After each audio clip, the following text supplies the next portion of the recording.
Getting too many unwanted notifications on X?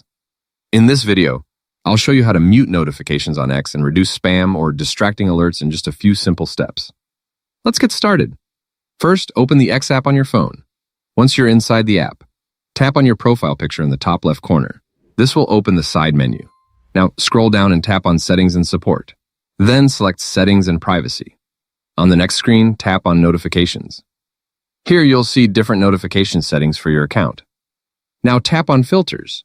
Then select Mute Notifications. A new page will appear with different options for muting notifications. You can choose to mute alerts from accounts you don't follow, newly created accounts, people without verified emails, and more. Simply enable the filters you wanted to use.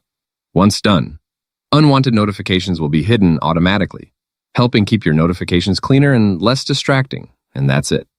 That's how you can mute notifications on X. Thanks for watching, and I'll see you in the next one.